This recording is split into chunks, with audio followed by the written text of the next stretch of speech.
I rarely see, I mean, I do see it once in a while, but rarely, where a self-employed borrower cannot qualify with the money that they cash flow. And that's huge. That's huge. What I'm hearing is, guys, if you are self-employed, make sure that you call us. Let us look at it. There is hope out there. There are solutions. And that's what our team is all about, is finding mortgage solutions to help you close your loan.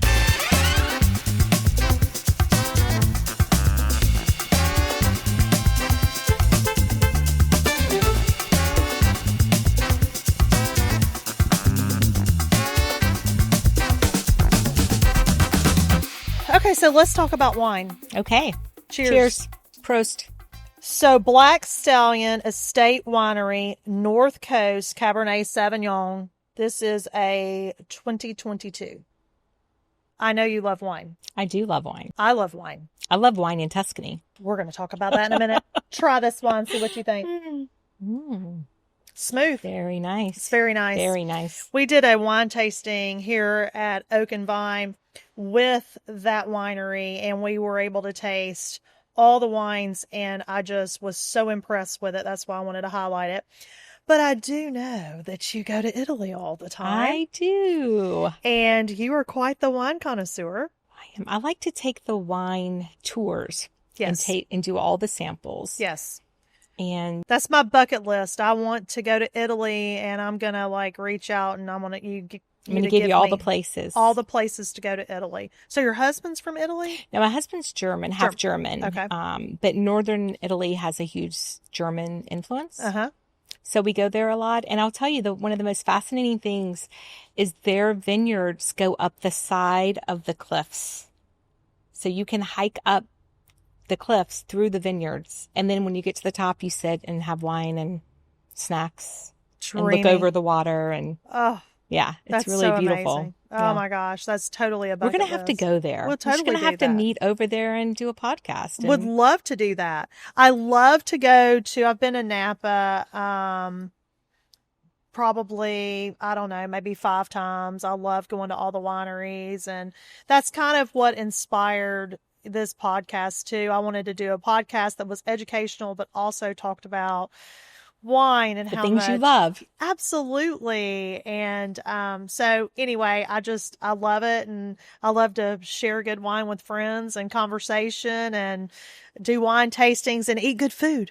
Like, who doesn't love to do that? Who doesn't love that? And look at this place, is beautiful. I know. It's a great new place in Monroe, Georgia. We love it. We come here often, and we're filming all of our videos here, and I'm just so thankful. The chef here is amazing. We have to come here and do a wine tasting with us. But Dee Buckley, a very important part of my success, my team's success, and you've closed so many loans, or helped us close so many self-employed and investor loans. We've been doing business together for a little over 5 years now. Yeah. I just consider you such an important part of our team to help people that don't qualify for a traditional mortgage be able to close on their dream home and close smooth with alternative financing options. So I'm excited to have you here and us talk about bank statement loans, the investor loans, and anything that can give our viewers hope in qualifying for a mortgage where they may have been denied elsewhere. So let's get into it. All right. Let's talk about bank statement loans. How does that look? How long do you have to be self-employed? What are the program guidelines? What can we talk about to give our self-employed borrowers hope that they can close on their home if they write everything off on their taxes? Well, Deanne, that's a great question. The bank statement loan is a game changer when it comes to self-employed borrowers who do not fit that traditional mold.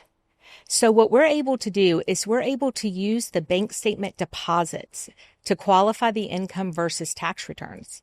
And I think this is a huge opportunity for self-employed borrowers because now they're able to increase the purchasing power that they have and be able to own the home that they want to have. So prior to being able to have programs like this, as far as a traditional, let's say Fannie Mae or Freddie Mac conventional loan, we have to take a 2-year average of their net income on their tax returns. Well, we all know that self-employed borrowers write a lot off. So unfortunately, in our mortgage world, even though we know they make amazing money, we can't, unless they pay taxes on that money, their net income, we can't use that for qualifying purposes.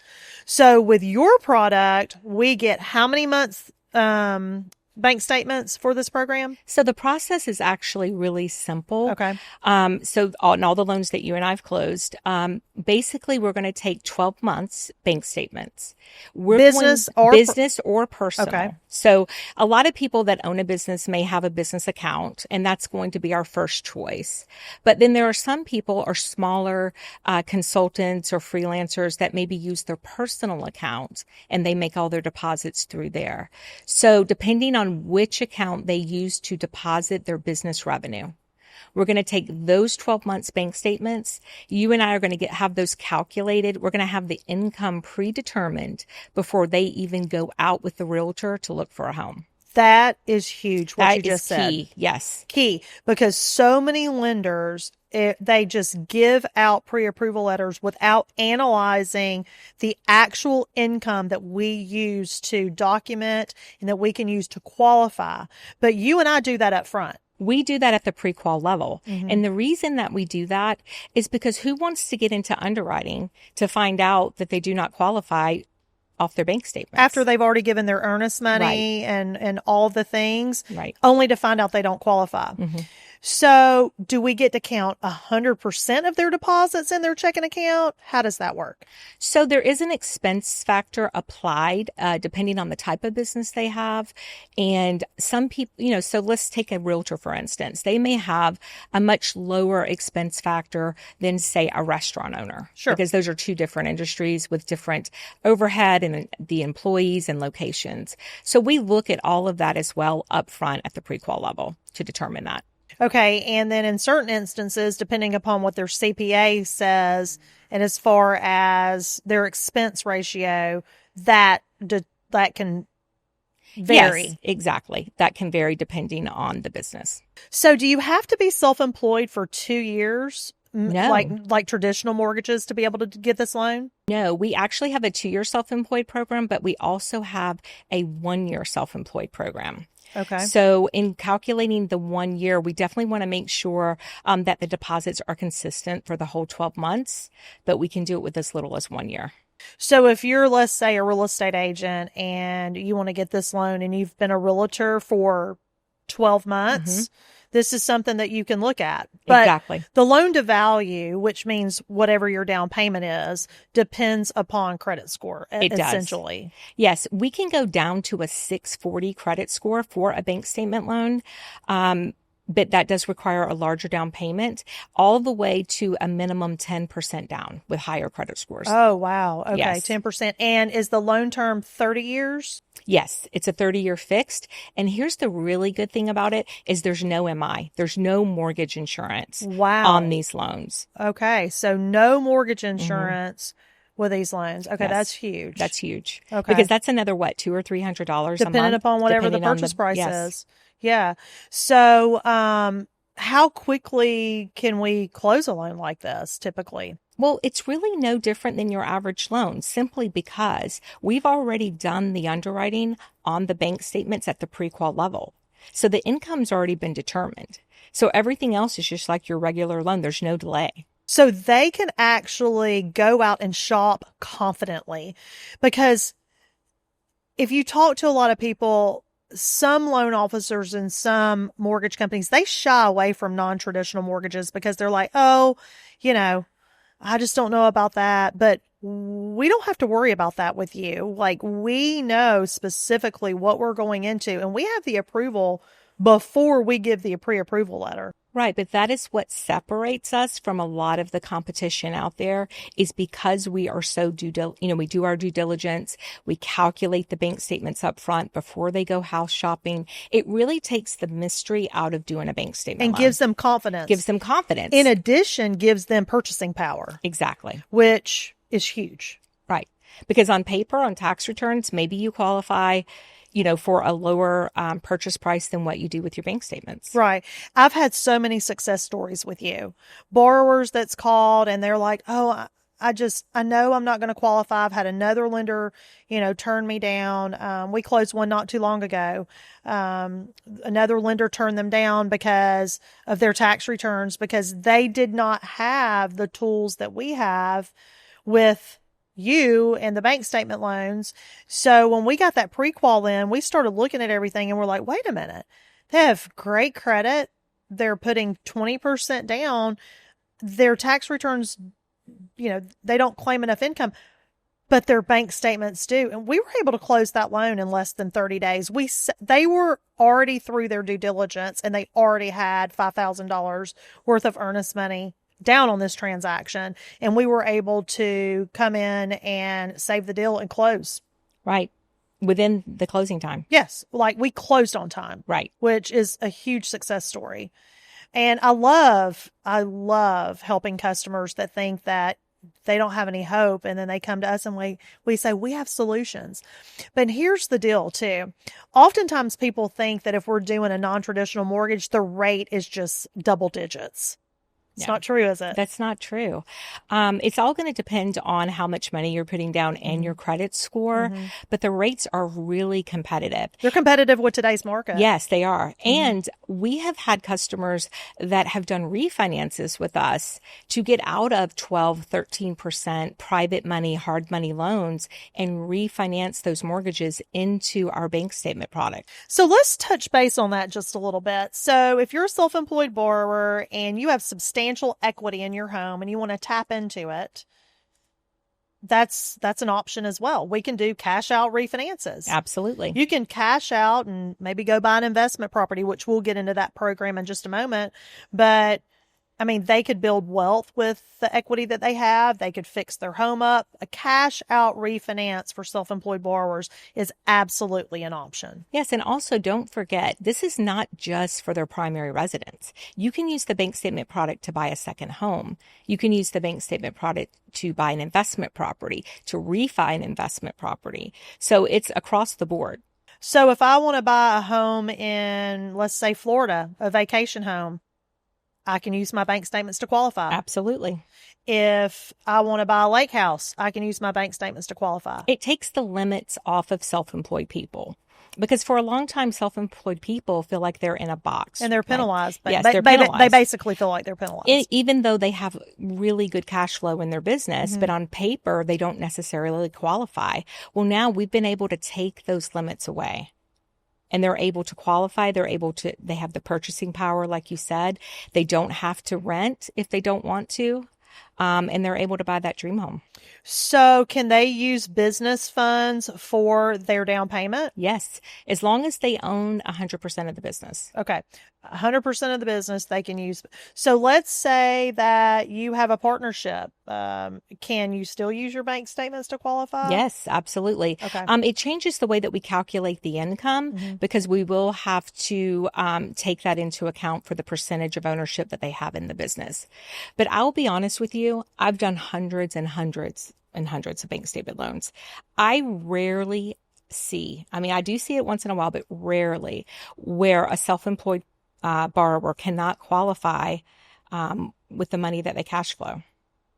It's rare. I don't run into a debt ratio problem hardly ever. Right. And that's huge. That's huge. So what I'm hearing is, guys, if you are self-employed, make sure that you call us. Let us look at it. There is hope out there. There are solutions. And that's what our team is all about, is finding mortgage solutions to help you close your loan. And that's what I love that you're doing this, Deanne, because I think we're going to be amazed at the amount of self-employed borrowers that are not aware that this option is available for them. So you getting this out to the masses and educating those borrowers, I think is great. And that's what this is all about, is educating our borrowers to let them know there are options out there. And just because maybe one lender did not think outside of the box and they said, oh, I'm sorry, you have to, do this, that, and the other, that there's options. And that's what we're here for, is to help you achieve your home ownership goals. Let's talk about a home equity line of credit for self-employed borrowers utilizing bank statements. I know. This is a great product, Deanne, because this allows borrowers to tap into their equity of their home without disturbing their first mortgage. So maybe they just became self-employed in the last 2 years. Let's say they have that 3% rate on the first mortgage, and now they're self-employed and they feel locked and they feel like they cannot tap into that equity. We have a bank statement program for a second lien HELOC. Now, keep in mind, you want to make sure that you have something in mind that you're going to use the money for, because you do have to take an 80% draw at the time of closing. Okay, so you can use those funds to buy equipment for your business, expand your business, buy a second home, an investment property. Yes, any of those things, home improvements, or remodel, college education, whatever you need it for, whatever your life is calling for, you can use these funds. And most traditional banks will not utilize your bank statements to qualify you. They go off of your tax returns. Your tax returns. And you guys don't. No. So, I mean, that's what I mean. I mean, we're taking all the limits off of self-employed people, giving them the power and the tools to access their money. That's absolutely amazing. I think that opens the door for self-employed borrowers to more than ever utilize their equity position to expand their business or do whatever they need to do with their primary residence or build wealth, whichever way that works. Exactly. So that's great to know. So let's talk about investment loans. I know traditional investment loans, they are not very, let's say, investor friendly. We have to get so many documentation, so like all the things. But with your investor loan, it is super simple, streamlined. It's called a DSCR loan. I would love for you to go into it and talk to our investors about how easy it is to build wealth with real estate. I love this loan simply because it's so fast to close. The DSCR loan is designed for investment properties only. DSCR stands for Debt Service Coverage Ratio. And simply what that means is whatever the market calls for the rent on the property, as long as that covers the mortgage payment, that's what we're going to use to qualify the loan. So what that is the cash flow of the property qualifies the loan. No pay stubs, no W-2s, no tax returns. Wow. Right. So you're basically ordering a market analysis when we order the appraisal. Correct. So the appraiser, if it's a purchase, the appraiser is going to tell us what the market is calling for in that area for the rents to be. And we're going to use that number. So as long as the rent covers the mortgage payment, that is all we need to qualify the loan. Wow. So we're not getting any income documentation. None. Zero. It's marketable rent for our property. Exactly. Cash flow. Cash flow. Right. Mm-hmm. And this is great for investors that have a lot of properties, or even for that borrower that's looking to buy their first investment property. Wow. Okay. So you can be a first-time investor and utilize this program. Yes. To start building wealth, which we know that is a great tool to build wealth. Yes. The only requirement, as you know, they must own a primary for 2 years. So is this 30-year terms, or can you stretch it out longer than that? It's a 30-year fixed. And investors do have the option to go to do interest only. Okay. Now, this is huge for investors because they're generating their wealth off the cash flow of the property. So when they can go interest only and not have to pay for the principal, that's a really ideal scenario for them. Sure, because basically they're paying less monthly to be able to put more money in their pocket to go buy another property. Investment property. Which is the goal, right? Hands down for this. Right. And we have no limit on how many properties they can own. I know, like regular traditional financing, there is a limit. There is a limit. And let me be clear, on a regular conventional investor loan, as far as the interest rate's concerned, your DSCR is very competitive. Very competitive. In some instances, lower than a regular, which is crazy, conventional investor loan. Yes. Super crazy. We can utilize this for long-term rent and Airbnb and short-term rentals. Wow. Now, this is a real game changer for short-term rentals because what we allow is there is a tool called AirDNA that will give the projected revenue. So imagine this. At the pre-qual level, they're ready to go out and start looking on a purchase for a short-term rental. You can pull the AirDNA, see what the projected revenue is on the property, and if that covers the mortgage payment before they even go out and look at a property. So I remember about 2 years ago, you and I had a deal. We had a client that was buying a condominium in Panama City. We got the rent schedule of the property. It came in because it was long term. It did not, DSCR out, or however you want to say that. And you suggested, hey, let's look at their Airbnb. And we pulled the AirDNA, and we were able to close that loan. Right. They had to put just a tad bit more down. I think it was like 4% more, but we were able to get the numbers in line, and they were able to close on their condo in Panama City. Right. So, I was so thankful for your knowledge, because if it hadn't have been for you being able to navigate us through, let's look at Airbnb here, because that specific unit was obviously an Airbnb unit. There was not a lot of owner-occupied people in that condominium complex. Well, at the time, I think it was standard just to do the annual rents, and the short-term rental guidelines were just coming out, and you weren't aware of that yet. So it really, that saved the deal for us. It really did. Really did. I was super excited, and the customer was so, extremely happy. So basically, we look for solutions for self-employed people as well as investors that want to purchase homes or get a HELOC if you're self-employed.